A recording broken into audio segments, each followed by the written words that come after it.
The truth is, most people don't struggle with motivation. They struggle with time. As we get older, our priorities and all the stuff we need to do in life starts to pile up. We are not teenagers anymore. We don't have hours and hours to train. And one of the biggest obstacles we need to overcome if we're trying to be consistent with the gym is managing our time. So if you are feeling like time is a bit of an enemy for you, this is the podcast for you. If your schedule's tight, your energy's low, or your consistency's been slipping, you're going to want to listen to this episode today. Welcome to the Training and Tangents podcast with myself, Tom, and my very eloquent co-host Ben, who just gave you that spiel about what this episode is about. Ben, have you got any what's your experience with sort of training with minimal time? Have you had to kind of go through phases where you've been forced to do that? 100%. Did that sound good, by the way? Hopefully that sounded good. Everyone can let me know in the Very comments. eloquent. Thank you. Thank you. I tried my best. Yeah, time is going to be. There's been times in my life where I've had to completely restructure the way I look at exercise just because of time restraints. The biggest one that I can think of, the greatest example, is when we got Ollie. Obviously, having a dog, I've had dogs in my family my entire life, and I knew that if you're going to get a dog, you need to give it the time. I'm not one of these people who leaves it at home all day long to just sit and stare at the walls. I knew that if we were going to get one, we need to be present. So my training needed to be a lot more brief than it used to be because I used to spend 2, 3 hours training, and I realized can't do that anymore. What about yourself? What about yourself? Has time been a factor for you? I'm assuming it has been, but Yeah, funnily enough, it was when I got an Ollie as well, and a Zach. yep, slightly less furry, I So hope. yeah, slightly less furry, although he did have a lot of hair. Yeah, my Ooh. children are called Zach and Ollie. But yeah, when they came along, yeah, it's obviously like Ben said, your priorities shift and train. Like whilst it's nice if you get the opportunity to every so often to spend a little bit longer training, the necessity became getting the best possible session or the best possible kind of training stimulus from as little time as possible, and working out how to manage that, which I think a lot of people do tend to struggle with, particularly when they've trained in the past and they know what that used to look like for them when, like say, teenagers in their 20s didn't really have many responsibilities. And then they kind of start like fall out of training because work and life gets a bit busier, and then they come back to it and they try and do what they were doing before, and it just doesn't work.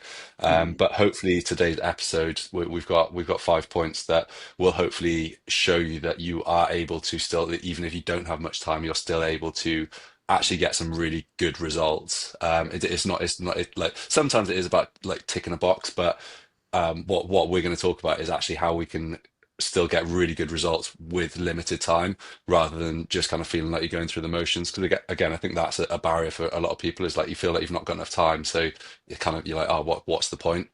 Um, All or and I nothing think I think mindset. Yeah, yeah, that yeah. leads on very nicely to point number one, doesn't it, Ben? It does indeed. It does indeed. So, one of the biggest things that I like to encourage people to think about when it comes to this is something is better than nothing. Now, it sounds a bit. It's hard for people to grasp that, I think, because a lot of people do have that all or nothing mindset that if I can't do it, I'm not going to do it at all. And a lot of people, whether you like to hear it or not, that's probably a lot more people than they would like to admit. I've fallen into that. The amount of times I've gone, well, I can't do my normal session, so I'm not going to do a session. It's been one of the things that has changed throughout my training career. Obviously, as at the start we are saying there, when you're 16, kind of around like your early 20s, you can justify spending 2 or 3 hours in the gym because let's face it, you don't really have any other things going on in your life that need that time. But as life Yeah. gets more and more, your priorities change. And I've always said that it's not as a coach, it's not our job to push training up to the number one priority because unless you get paid to train, it's never going to be. There's going to be your family, your job, your friends. Like those things are going to come at a higher priority, and they should come at a higher priority. Our goal is to push health and fitness up as high as it can be, depending on the time. And that's going to change throughout the year as well. It's another big aspect of this, but something is better than nothing. I think people, if they miss a session, they see that as failure or it's going to ruin their progress. When it's not, it's quitting. That's how your progress is ruined. missing a session is not going to be the thing that just like completely derails you. So the something or nothing approach, what would you say to someone who is struggling with that kind of concept with their training? What would be the advice you would give them? Um, I think starting off by looking at expectations, because I think a lot of people have this expectation that they're going to be able to do X amount of training or have X time, and then when that doesn't happen, that's the thing that kind of really throws it off.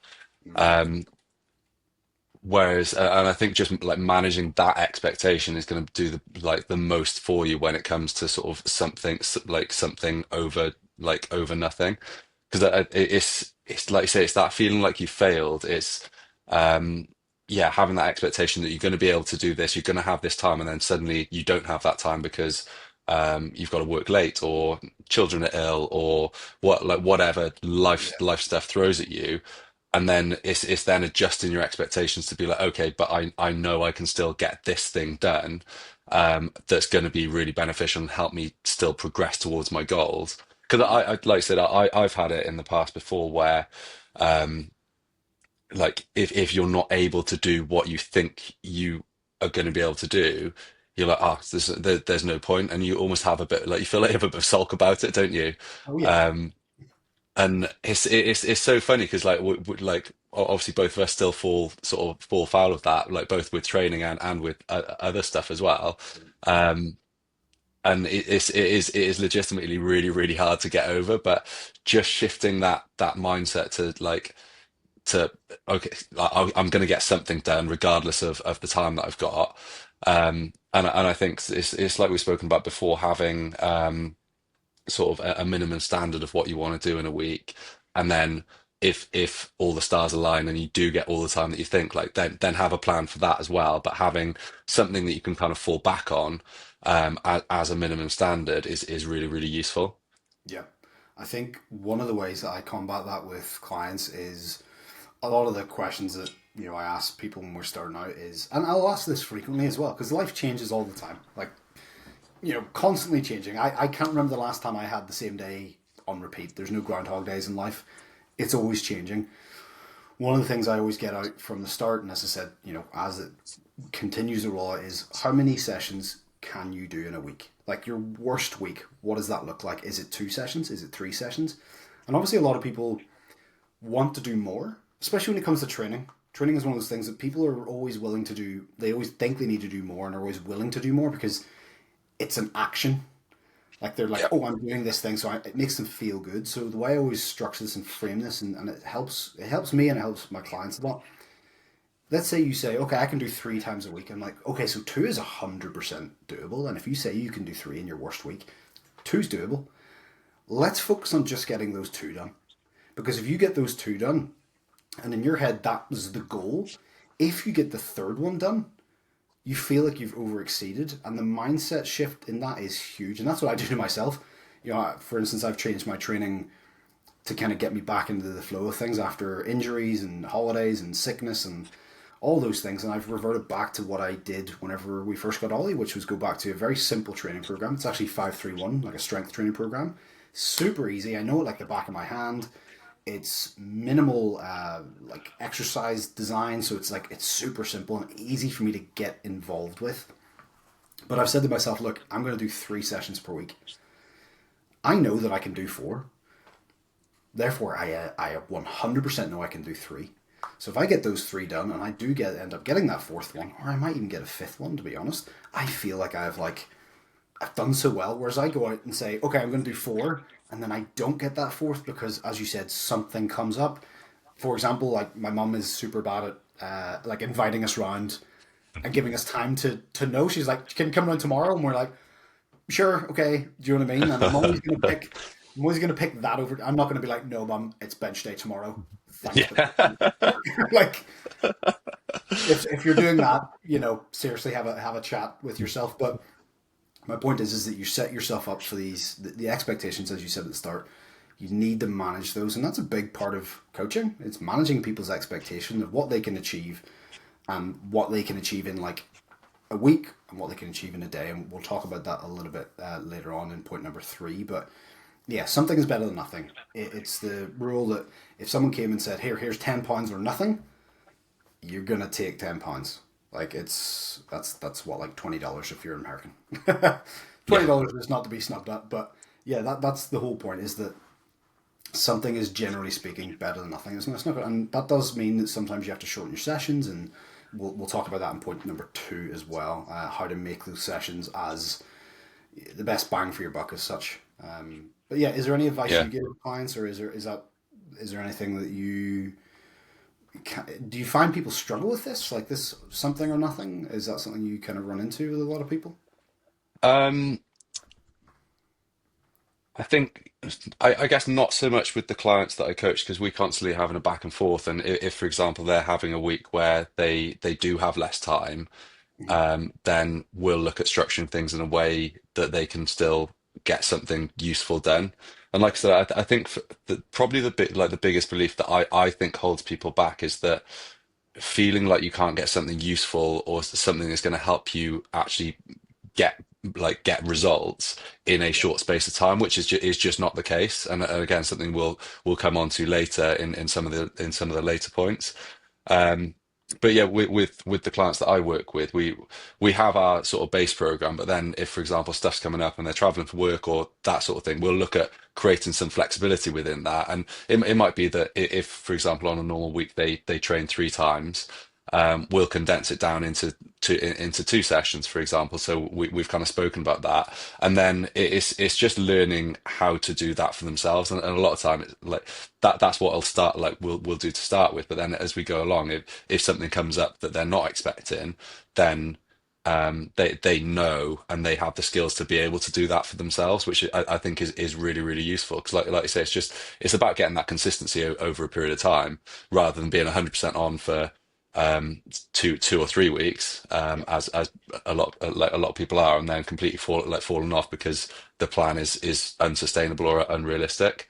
Yeah. And this kind of leads quite nicely onto point number two, picking the biggest bang for buck movements. And I want to talk a little bit here about actually how you go about kind of setting that up in a session as well. Um, when we say picking the biggest bang for buck movements, what does that mean to you? Like what do people need to know there? So the way I like to structure this in when I'm talking about this, because this is pretty much the verbiage that I use for my clients, you're mainly talking about compound movements. The compound movements are exercises that use multiple muscle groups rather than singular muscle groups. So things like a bent over row, a pull up, a squat, a leg press, those are compound movements. Those are ones that are going to be using more than one muscle group, as I said. Something like a tricep extension, bicep curl, leg extension, leg curl, they would be more isolation. So you're basically just hitting more muscle groups with one exercise rather than having to go, okay, well, if I'm going to do, you could do a pull up, which is going to get what? Biceps, lats, your rhomboids, your rear delts. What else is pull ups hit? Pull ups hit things that you don't even realize, like serratus anterior.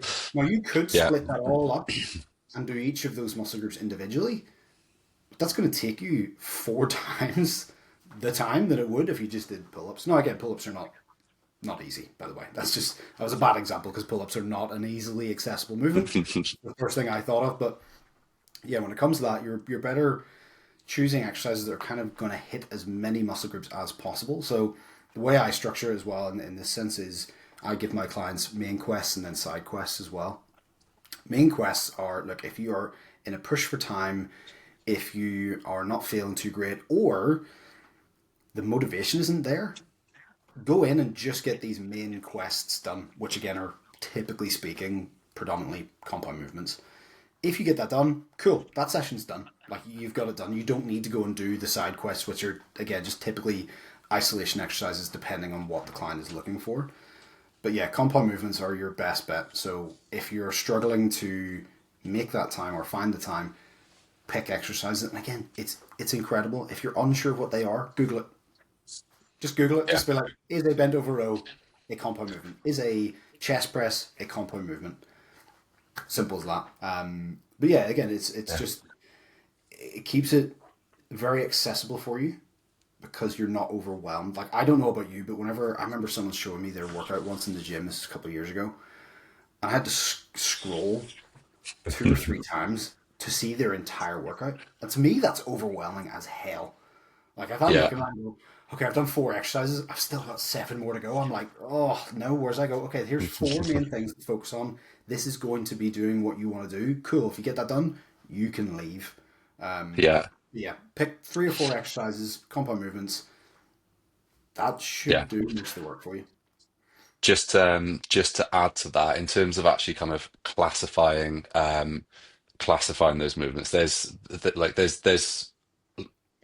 a lot of nuance that can go into actually classifying this, but from the very basic standpoint, what I tend to sort of tell people is we want to have an upper body push, an body pull exercise, and then a lower body hinge pattern, which is like a deadlift or a Romanian deadlift or something that's going to hit the hamstrings and glutes, and a lower body squat pattern, which obviously could be a squat, it could be a split stance or like a split squat or something Yeah. along those lines, but something that's going to be a bit more. Yes.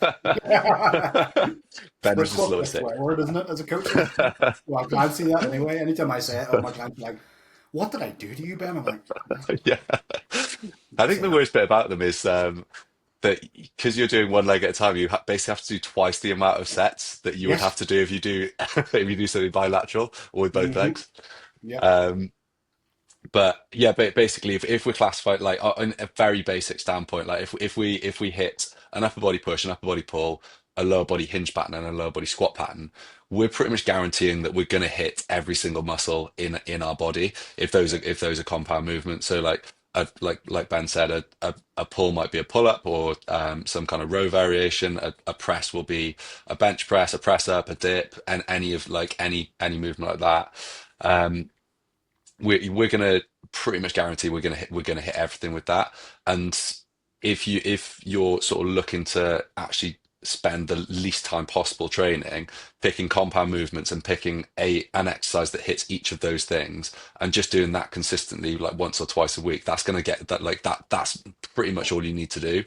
If you're doing that, you're going to be most of the way there in terms of your training. Yeah, it's actually something I wrote in my book. I get to say that. It feels so cool to me. But yeah, in the book, look, I break things down into patterns of push, horizontal and vertical, pull, horizontal and vertical, squat pattern, hinge pattern. And then there is a carry as another kind of one of the movements that a lot of people kind of involve in those kind of basic main patterns. But if you are picking those, you are going to kind of tickle everything. And Yeah. have you ever done full body splits? Just out of curiosity, have you ever done a full body split yourself? Most of the time, most of the time I train full body. Mm.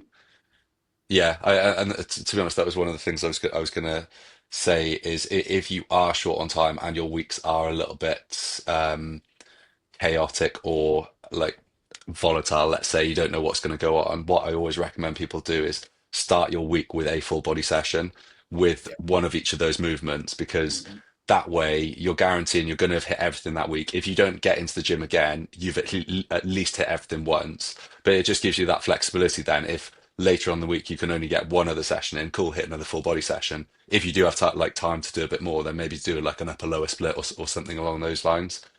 Yeah, Um, full body split's great for just recovery as well. If you've got a sport or a hobby outside of the gym that does involve physical activity, like when I was doing American football at the same time, full body was the only thing I could really do that allowed me to recover and not, be waddling around the pitch like my hamstrings are going to fall off because I wasn't designating that much time. You're hitting, you're stimulating, not annihilating, the Lee Haney kind of quote that you're never going in and destroying a muscle group because you're not giving it enough stimulus to do that, but you're giving it enough for it to be able to develop over time. And again, one of the biggest aspects to consider when you are doing this is one of the greatest things for you in terms of development is frequency. It's how frequently can you hit those muscle groups, and you don't need to be absolutely blitzing your muscle groups. I have done horrible full body sessions. Like you can ramp them up to the intensity that oh yeah. yeah, full body. I think a lot of people see full body as like a beginner way of training. Wrong. It's a great way for beginners to start. Don't get me wrong, but like if like there's no beginner or advanced way of training. It really comes down to the individual. But full body is, I think it's so underrated. I got probably some of the best results I've ever had when I was training full body just 3 times a week. Yeah. But yeah, it's interesting to hear that you do it most of the time. I do try and involve like as many muscle groups as possible in my session, but allow, because again, another thing you need to consider is with full body, you typically want to give yourself at least a day between training. So you would, if you are, it's something I talk to my clients about. I'm like, look, is there a chance that you're going to have to train 2 days in a row? Okay, Yeah. if that is the case, then maybe full body might not be the best approach. But as you said, if they're not sure of that, I love the volatile. I love that. I'm going to steal that. Volatile, then yeah, you probably are best to do that because you don't know if you're gonna how the rest of the week's looking. So you may as well have an insurance policy of right. At least I know I've hit everything one time, which is yeah. I think full body's just I love it. I need to go back to it at Yeah. some point. Yeah, Yeah, no, definitely. Like you say, it completely depends on your circumstance, what the goals are, your time constraints, that sort of thing. Because yeah, training full body 2 days in a row, you will be going into that second session feeling a little bit stiff and sore, even if the volume of the first session isn't massive. So in that instance, you might be better off doing an upper lower split, for example.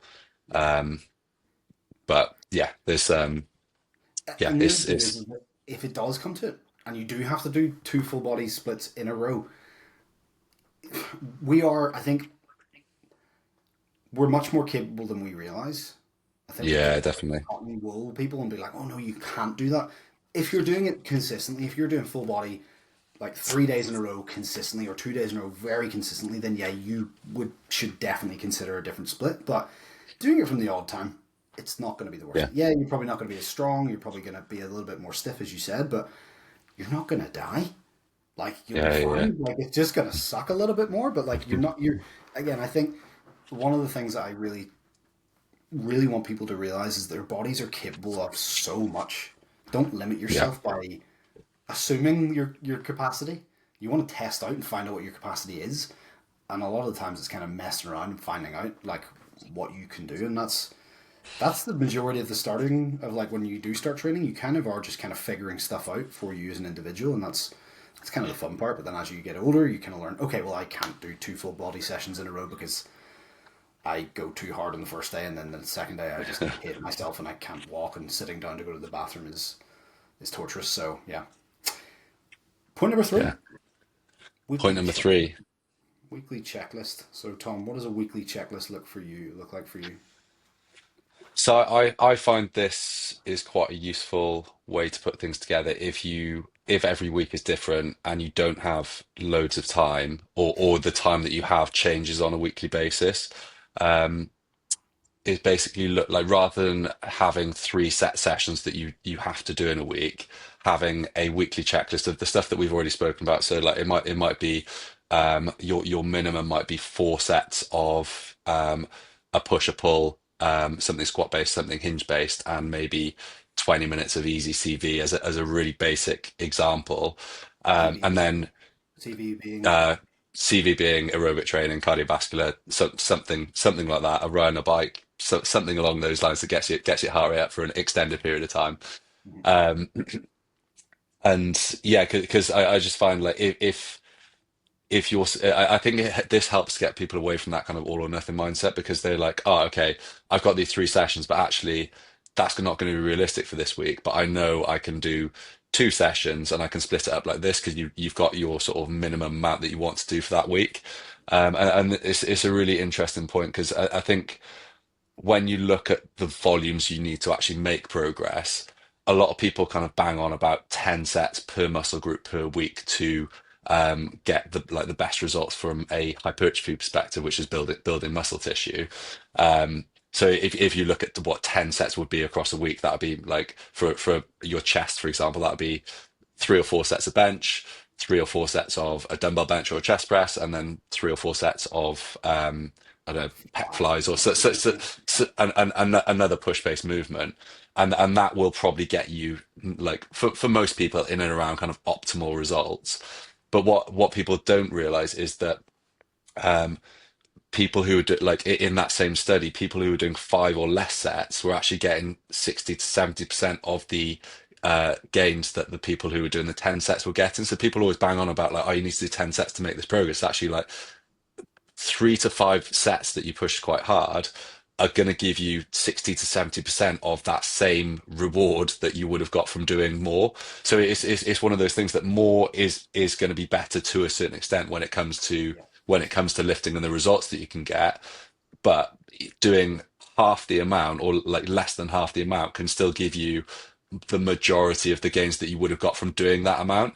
So that, like that's what I said, like the weekly checklist. If, for example, on a given week, you know that you can train 3 or 4 times, cool. You might do a full body and then an upper body and a lower body, and you're gonna hit at least 4 sets of all of those movements. But if you're like, actually, I can only train once this week, but okay, I'm gonna go in and train full body and hit all of those sets. Yeah, it's not gonna be as optimal because you're doing it all in one session, but you can still get a decent result from doing that.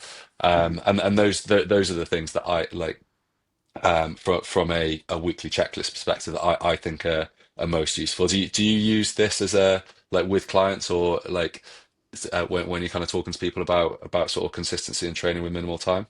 Yeah, I think it's about looking at each week individually, but then also being able to look at it as an average. Because as you said, weeks are rarely the same. I've never Yeah, had the same week twice, ever. I don't think anyone ever has. It's so important to realize that, yeah, there's some weeks that you can do the 10 sets, the optimal approach, and then some days you just have to go, yeah, okay, well, I cannot do that. That's not accessible to me because of the way this week has fallen. So you're right, like sometimes I think a lot of people think more is better. And as you said, caveat, sometimes it is, but better is better. If I say to someone, okay, you're going to do 5 sets of chest press, for example, what does that look like? What's their intensity? What like just doing 5 sets isn't enough. It's the intensity and the kind of the intent that you bring to those sets is going to make the difference. Not just you can't just go, oh, I did 10 sets of chest. Why is it not growing?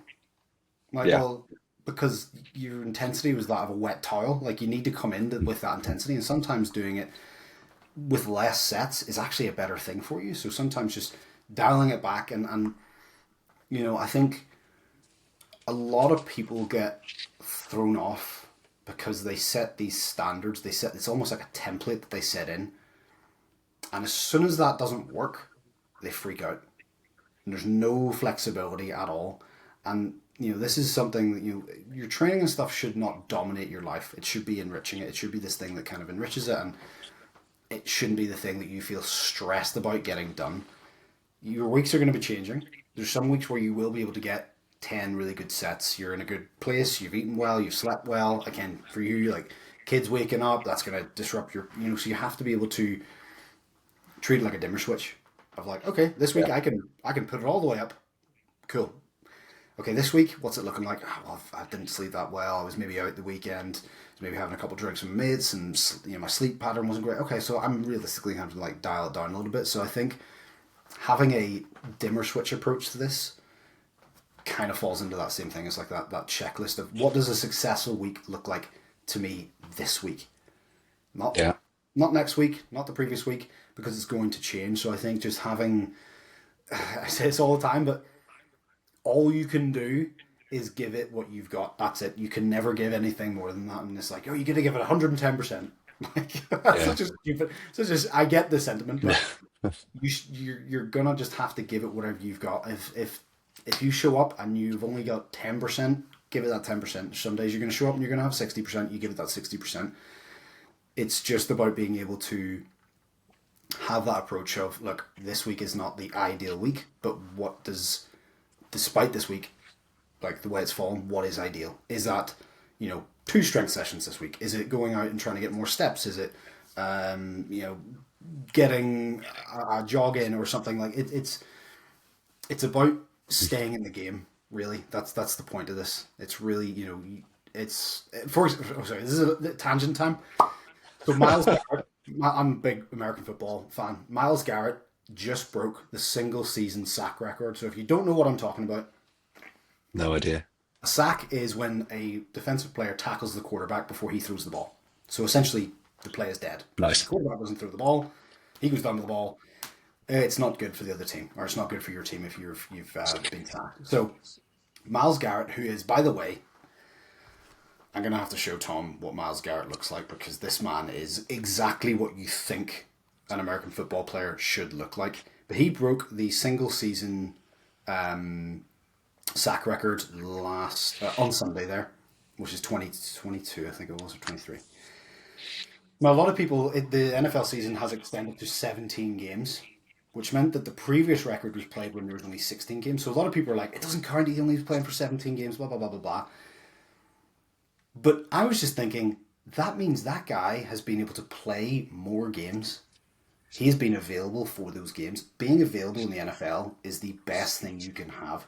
By the way, that's what Miles Garrett looks like. Oh, he's a unit. He is a huge, huge. It's just torso. He didn't put his head out in that one.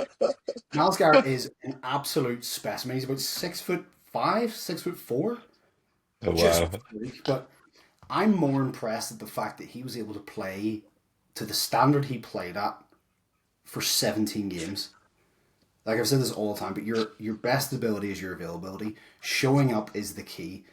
And showing up with whatever intensity you've got that day. Some days you're going to be able to kick through a brick wall and feel like the juggernaut. Some days you're going to feel like your warm ups are the heaviest thing in the world. But that's what you've got to have when it comes to this. This checklist is it's got to be able to be flexible with the week that you've got coming up. Be realistic with yourself, and that's Yeah. the best thing you can do. So yeah, it's that's more my approach to it than kind of the minimum sets and all that stuff. It's just look, show up with whatever you've got. I can't ask for anything more than that. You can't ask for anything more than that.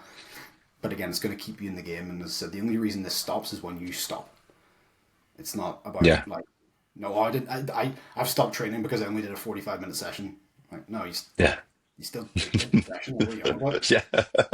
Again, I think a lot of people do think that, oh, I didn't get my full session, so I didn't complete it properly. I'm like, no, you showed up, like you were there, you were present, Yeah. you did your best. That's what matters most. So Yeah. kind of how I No, look. I completely agree, mate. I think like I say, showing up is by far and away the most important thing, regardless of like how your week is set up. Just showing up with whatever you've got, and I think it's quite interesting as well. Like one thing I noticed, and like quite a few of my clients have noticed, is that actually a lot of the time they're getting better results doing less because, like you said, that intensity is there.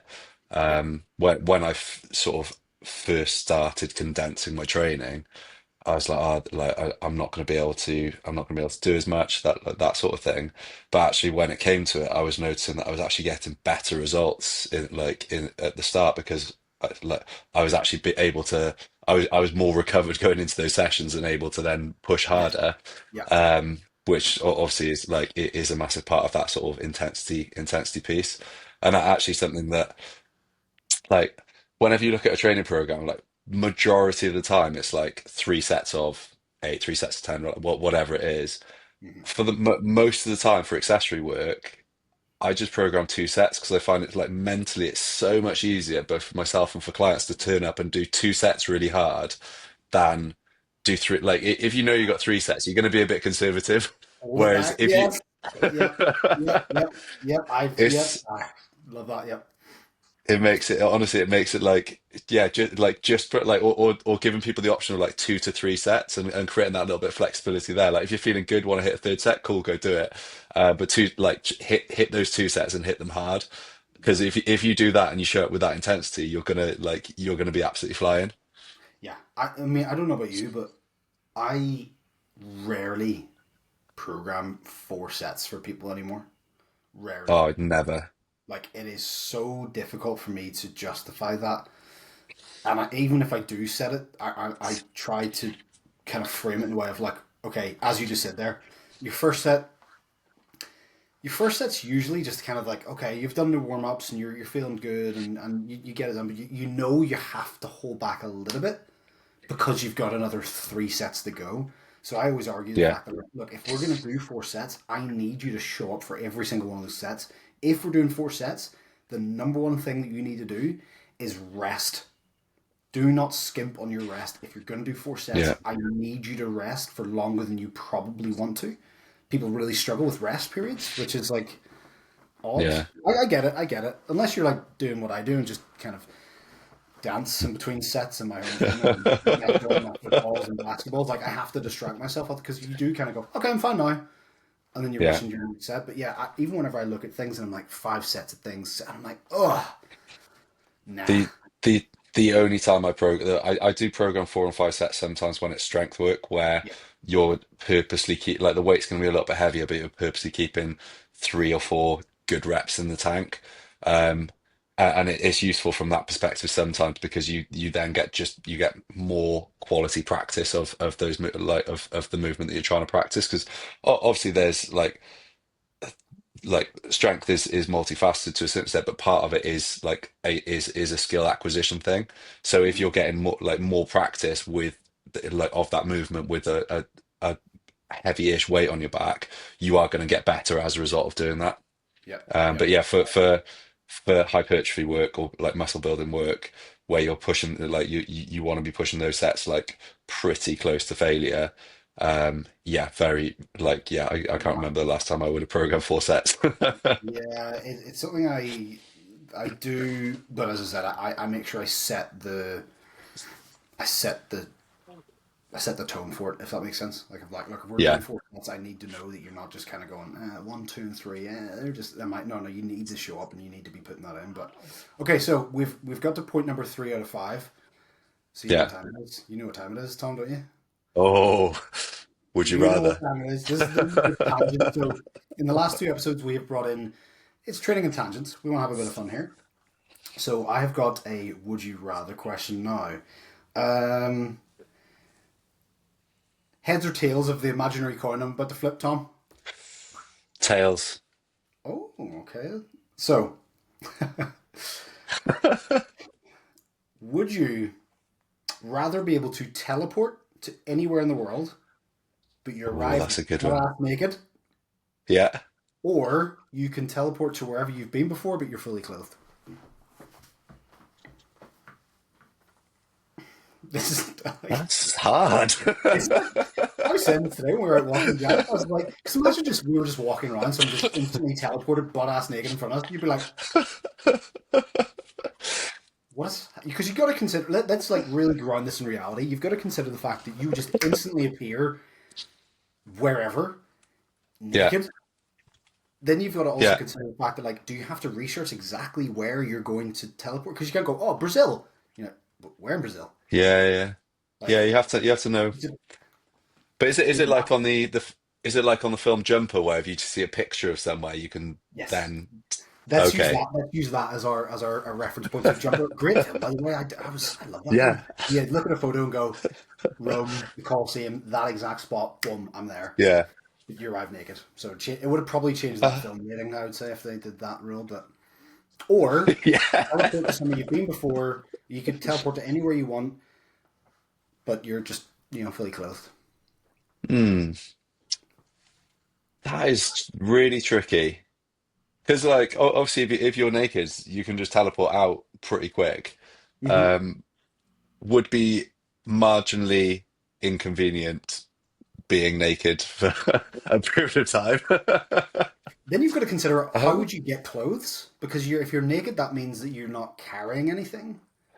yeah, but you could just Whereas the teleport gym, you into the can't. shop and Yeah. grab some stuff and teleport back out, couldn't you? Would you still be able to carry them though?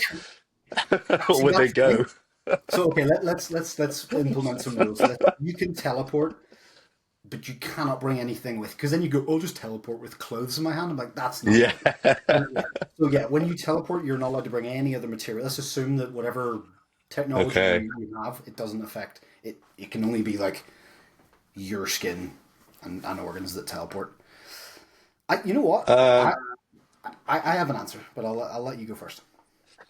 I think I think it would actually be. I think I would choose to keep my clothes because can you imagine you teleport somewhere you've never been before, even if you Instantly like rapid. teleport Instantly rapid. into a shop, grab some clothes, run out. You still have to like find somewhere to get dressed, and then if you need to teleport again sometime soon, you're just gonna lose all your clothes again. Um, Yeah.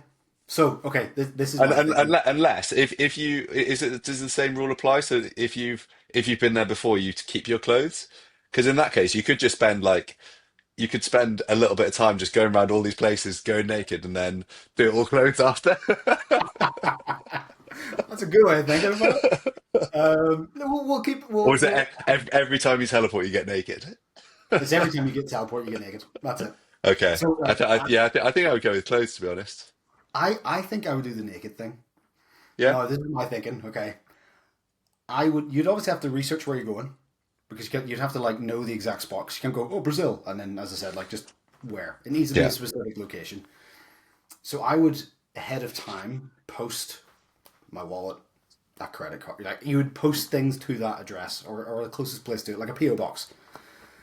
Then you would teleport, and obviously you'd be naked. But my rule is everyone is going to be dead in 100 years. No one cares. No one cares. Like I accidentally when we were on holiday in Greece. No, it wasn't Greece. Lanzarote. We had this balcony, and I assumed that no one could see up to the balcony. So I was running naked, and we had a jacuzzi, and I would be in the jacuzzi naked, and I would stand up, and I was like, I don't think people can see from here. Like it's, it was at night time when we arrived, so I was like, it's fine. I then went down to where I was looking. You could very, very, very, very much see very clearly, and I was just like, you know what? Who cares? Like, and then our bedroom faces like the road here, so I guarantee my neighbors have seen me in my birthday suit many, many times. But you've got to consider: is anyone going to come up to you and be like, "I saw you naked the other day"? Yeah.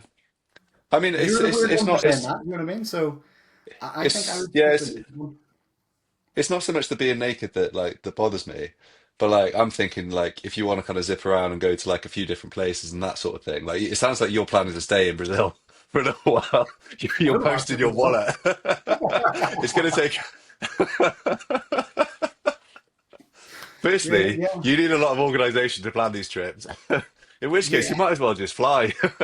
yeah, yeah. I don't know. It kind of comes into the do you want to be adventurous or do you want to go back to the places you know you've been? Because there is a lot of places that I've been that I would love to go back to, and I would like to arrive there with my clothes on. Yeah, it comes down to is there many more places in the world you would really like to go, or the places you've been are the places you actually really like? Because I can see it going either way. Because I've been to some places Yeah. that I go to in Florida with my friends. I have this like cabin out there, and it's my version of just bliss. We get on the inner tubes, float around this river, have a couple beers. It's Nice. it is like if I died and there was a heaven and if I believed in all that stuff, I would want it to be there because Yeah. it is literally you literally sitting on an inner tube. You get in these like you just float around this river. It's clear. There's like turtles and everything. Like it's beautiful. But yeah, I think I'll go with okay. Well, if you go with the clothed one, I'll go with the naked one just for All a right. bit of a difference. So there you go. Let us know what you would pick in the comments, and Yeah. we will get back to point number Point number 4. four. Yes. That was a good. That was a good. That was a good one. That was a good question. Okay. Okay. Trying to live around. Um, yeah, yeah. Oh, it's going to be hard to get back to point number four now, isn't it? Point number four is is exercise snacks. Whoa. Sounds Definitely. thrilling. Yep. Um, but yeah, to get back to something slightly more serious, exercise snacks. I think just having the mindset of sort of something over nothing. Mhm. Um, and also for anyone who's heard of or read Atomic Habits by James Clear, um, just thinking about sort of like habit stacking and adding in little bits of movement throughout the day where possible. And the easiest way generally to like instill it and or build a new habit is to tag it on to something you already do. So for example, like a really, really simple example of this, like when you first get up in the morning, you're brushing your teeth. After you brush your teeth, get down and do 5 press ups, for example, or every time you go and make a cup of coffee, do 10 lunges or whatever it is. And obviously like you can make the movements more or like harder or less hard, not more hard or less hard. Does that work? Not sure. Um, I think we get, yeah, I to, think, you could still do like something stimulating, or it could just be like adding a bit more movement into your day, like we said before, whether that's like upping your steps slightly, or just getting a little bit of blood, like a little bit more blood flowing, or doing a little bit of stretching, or just like generally moving more is going to be useful, particularly if you are very short on time. So having this mindset of like adding in little bits throughout the day, again, I think it's one of those things that people like on the face of it, you're looking at it like, oh, that's pointless. But actually, if you do that consistently, like day to day, you can actually accumulate a lot more movement and a lot more kind of like like stimulating work if you do that consistently. yeah. Is that something that like you've done before or you like use with clients at all? I have a very good example of how this can be implemented really, really well, actually. So I had a client, Dre. Her name was Andrea. Dre.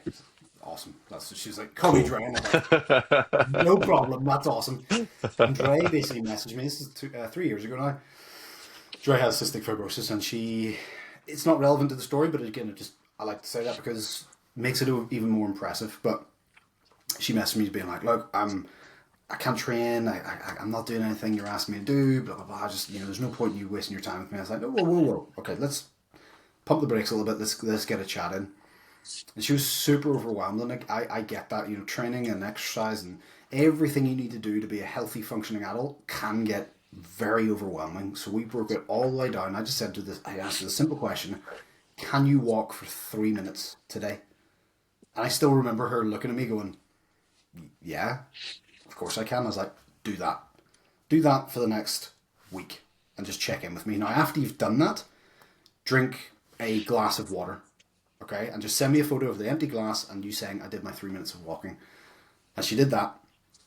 And she said to me, it's like, that's not enough. That's not enough. And it's like, just trust the process. Let's build from there. She did that for a week. She sent me a message of like, "Yep, did my walk." Sent me a glass of. I had for ages. I just had in my camera roll just a bunch of glasses, empty glasses, on a counter. I was like, "This is so random if you don't know the context." And she did that for a week, and I was like, "Great." Now make one of those 5 minutes. Make one of the 3 minutes, just a 5 minute one. So 3 minutes every other day, apart from one, which you do five. Okay, no problem. We did that, and we did that for weeks, and we just kept creeping it up. And now, okay, do two of them being 5 minutes, three of them being 5 minutes, until everything was 5 minutes, and then blah blah blah. That was a lesson to Dre that something is better than nothing. These small things we're doing, it's like gathering interest. It gave her a sense of momentum, and it completely simplified everything for her so that she didn't feel overwhelmed. It led to her losing over 30 pounds because it allowed her to get back into the process of this. It's something I always recommend to people if they feel completely overwhelmed. Break it all the way down to the point where it's just building that sense of confidence up, because that's what happens. We lose confidence when we can't engage with this thing anymore. Yeah. And we talked about this in the podcast before about injuries in the previous one. If you haven't listened to that, go back and listen to that. But the biggest part of this process is that confidence in yourself. As soon as you lose that, it's very difficult to get it back. So this is how we did it with Dre. And as I said, it allowed her then to see, okay, well, I actually can do this and I can do this. And, it was as simple as that of after you finish working, get up and just walk around the house. As you said, you can scale it to being super low intensity or quite high intensity of doing like burpees. Another client of mine, again, another one with cystic fibrosis, she worked in a call center, an emergency call center. So she was like quite full on, and sometimes she couldn't get to the gym because she had to deal with some really heavy stuff, and she just had to go home and just decompress. I was like, okay, well, do you get breaks in work? And she was like, yep. And I was like, okay, so in your breaks when you're going to the bathroom or whatever, do 10 air squats and do 10 push-ups off the bathroom counter. And she was like, cool. It's just those little things. As I said, it kind of throws back to what we're saying. Something is better than nothing. Don't dismiss the small work, because that compounds. It is huge whenever you look at it like that. And as I said, if you're doing 3 minutes of walking that you wouldn't have done every single day for a year, it really, really does add up, and you can always, as I said, build from that foundation. So yeah, it's definitely something I suggest. I love the Atomic Habits approach as well. It's like whenever your coffee's boiling or whatever, if you drink coffee, I don't drink coffee because I'm weird, but if you're doing that, like I know I am, chocolate, coffee, cake, you can all have it. What? I know. I know. The way I see it, this is more for all of you guys, so you know. Um, Yeah, but yeah, as I said, it's about just sneaking in. I think one of the key traits to people that I see are really successful in their endeavors are opportunistic people. They see yeah, every opportunity as a way to do something. Like, can you go out for a 30-minute walk? No, but can you do three? Yeah, well, that's better than nothing, right? So yeah, yeah, I like that idea of having these little like snacks, these little things that add up. No, it's not replacing training at all. Don't think that going for a 3-minute walk is the equivalent of doing a 1 hour gym session. It's not. Let's be very clear on that. But it keeps that momentum going. It keeps you in the game, as I said earlier. You're still available. You still feel like you're engaging with this process, and that is enough to then, when the opportunity does come up again, if you have got that little bit more time, like we were saying earlier, you're going to be in a much better position to grab that opportunity because you don't feel like, I've not done it in a while. And it just makes everything, it kind of lubricates everything, yeah, to put it very bluntly and kind of in a weird way, but it is like the lubricant that kind of keeps you moving and keeps you grooving. And something yeah, yeah, I would use quite a bit. It's just about finding, be savvy with it, like find ways that you can improve or not improve, but you know, increase that a little bit more. If it is just walking around pacing the house, if you're on the phone, that's another one. yeah, A lot of my clients now say when they're on the phone, because of the little things I've taught them, they never just stand still on the phone or they sit down. They don't sit down. They'll pace around the house. It's a yeah, great way to get your steps up. If you're chatting to a mate, next time you ring a mate, by the way, if you're listening to this podcast, you haven't spoken to any of your friends in a while. Nice little call to action right now. Message one of your mates, jump on a call. This is, it's a huge aspect of this, check on your friends when you're calling them, pace around the house. There you go. There's your mental health call to yeah. action for the episode. Nice, Yeah, love that. nice. Yeah, like that a lot, man. And like you say, it's just about building confidence in yourself and building momentum a lot of the time, isn't it? Yeah. Um, Also, how annoying is it when people don't really like something or not that first, like you said about like you're not that first on chocolate and cake and stuff like that. If you were to go, if there was like a limited amount of chocolate or cake and you ate a load of it, but you're like, I don't really like it, but I'm going to eat it anyway. Like, how annoying is it when people do that? Yeah. Yeah. Like if I don't like chocolate, I'm like, hey, well, look, that means you get the person who Yeah, don't like chocolate loves it. Like at the guys' weekend when we went to all the coffee shops and you guys were all yeah, like, Di was like, well, this coffee's from this peach, and you yeah, can notice these little, and I'm like, it's brown muck water to me. It's all the yeah, same. Hey, look, I love that you guys love it. Love that for yeah, you. So yeah, me, I was like, I'll have a water, please. Thank you very yeah. much. That And was cheers. very English. Very Yeah, English. okay. Shall we proceed Right. to point number five, the last one to Point wrap it number up? five. Yeah. So we've kind of covered this already, Yeah. really, but just to really kind of hammer this point home, when you are short on time, focus on intensity over volume. Hmm. Like we spoke about earlier, like those kind of 10 sets, you're gonna if you're short on time, even one set pushed really hard, like close to failure of a compound movement is enough for most people to at very least maintain their strength and muscle mass. So like if you're really short on time, you can just do one really hard set, and that'll see you through that week.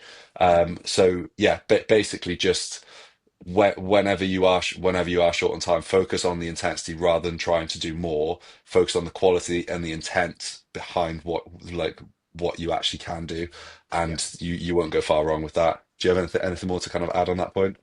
No, just a very practical way of looking at that is if you're usually doing like three sets of 10 reps, let's say on a chest press machine, and you're usually using, let's say, 50 kilos. And that 50 kilos, you're getting to 10 reps, and maybe on the last set, you're getting like the last couple reps are really tough.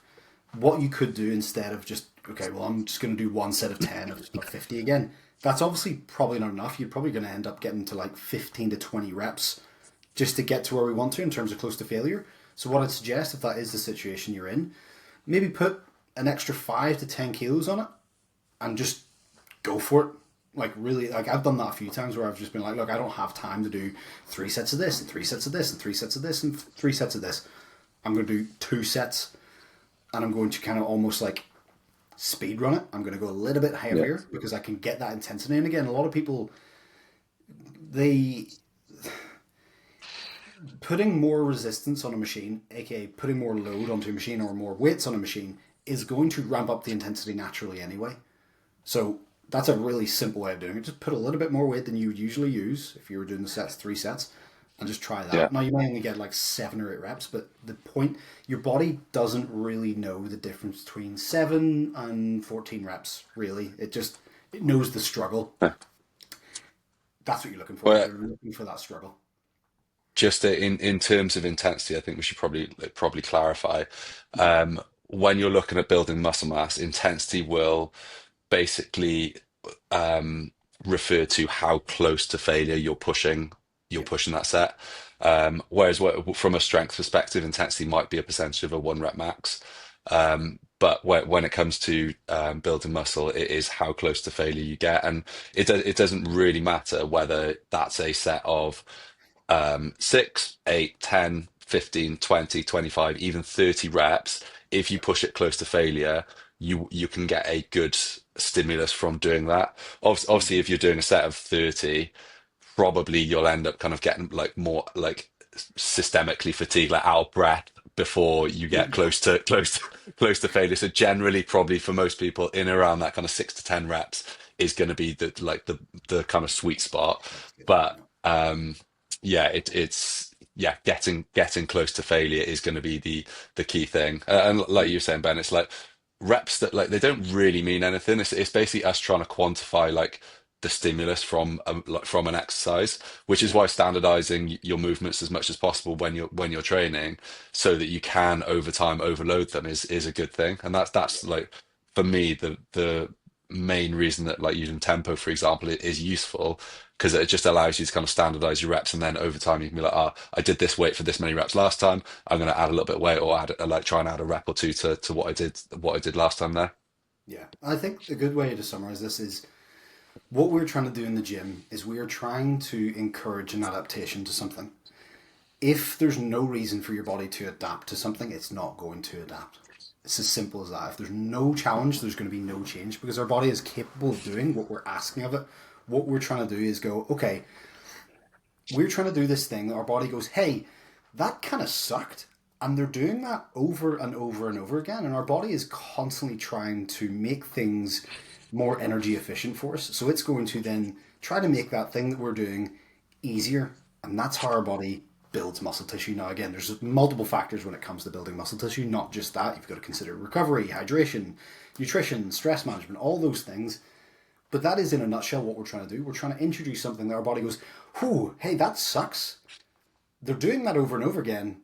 We need to adapt to make that task easier, and that's building muscle tissue. That is literally a very dumbed down way of looking at it, but that is essentially it. So reps, when you kind of look at it from that perspective, yeah, as you said, reps and stuff, they we are just trying to standardize that because it is just a strange concept, and intensity is one of those things. It's between you and you. Only you know whether you're giving it your all. You know, you can go, oh, I did Yeah. my 10 reps, and I'm like, yeah, but that's not the point. You're not counting the reps. You're making the reps count. There you go. There's a nice little cheesy Oh, line. nice. There you go. So to wrap it all up, this, busy sessions, they don't require you to completely deconstruct your training. It just is a time for you to make sure that you're getting your priorities right. It's about sometimes doing less, but making sure that you're doing that better. Staying consistent. Again, as I said earlier, your best ability is your availability. Just show up. Sometimes showing up is it. Again, show up and it's not just being like, hello, I'm here. Okay, Yeah. no, show up and give whatever you've got depending on what it is and whatever you've got that day. But that's how you keep progressing. Make sure you're adapting to whatever's going on in life. And yeah, if you enjoyed the podcast, please hit that subscribe button, rate it. If you want to potentially work with myself or Tom, we will leave some information in the show notes as well. Oh, Tom, anything? Mhm. I should probably say I've got a free download on Training with Minimal Time, which is on my website, which I will link in the show notes. I probably should have said that at the start, shouldn't I?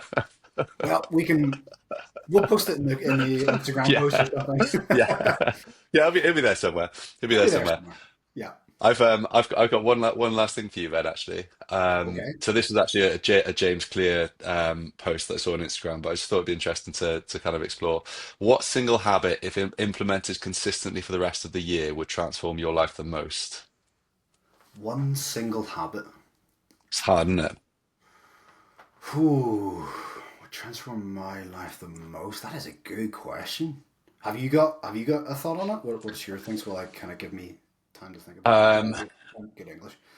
Um, so the first thing that came into my head is I think spending 5 minutes reflecting and planning each day, um, so that I am being more intentional. I'm doing the stuff that will be most helpful for me, and then also having that like little bit of reflection time on um, sort of like making sure I'm doing what I need to do basically. And that's something that I always have the best of intentions of doing, but I don't always do. And I've been doing it for the past few days basically, and I've already noticed a bit of a difference with it. Because I just think it kind of it encompasses lots of like if you're doing that, you can make sure you're actually doing the training you want to do, you're doing the work you want to do, you're like spending the time with the people you want to spend it with. Yeah, that was the thing that came to mind for me. How about you? yeah, it'd be something similar to that. Like, what I've been trying to do is, okay, what am I trying to get out of each month? Okay, what does that look like weekly? What does that look like daily? And I just having like a little checklist, and that's what I've been doing. Like in the Yeah. morning, trying to wake up and be like, right, what are the big things that I need to get done today? And how do I make those as frictionless as possible to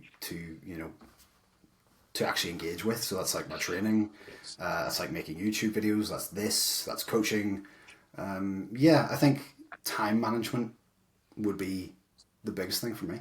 That's a good question though. I'm gonna have to think about that more, but I've started doing those this year, and I think a lot of people at the start of the new year they're like, "Oh, new year, new me," and I'm like, I think you almost as a coach you feel like you can't engage with that stuff, but I've used this year as a kind of like, right, well, what do I want to do this year? What is if we're gonna fast forward to next year, what I want to have done, and then how do I start doing those things? And a lot of it is, I always said this in the first episode of the second episode, but start acting like that person, like you've already Yeah. achieved those things. Like, how does that person act? And I'm just trying to do that. Yeah. That's a great question. I appreciate that. Nice little Yeah. thought pattern for me to Yeah. Yeah. consider. But yeah, cool, awesome. Well, look, hope you've enjoyed the podcast. As I said, rate it, leave reviews, share it on your stories, do all those cool social media things, and we hope you've Yeah. enjoyed having us in your ears or eyeballs today. Hmm. That was a weird Thanks for episode. But Thank you for listening, guys. Love you. see ya. Bye. Bye.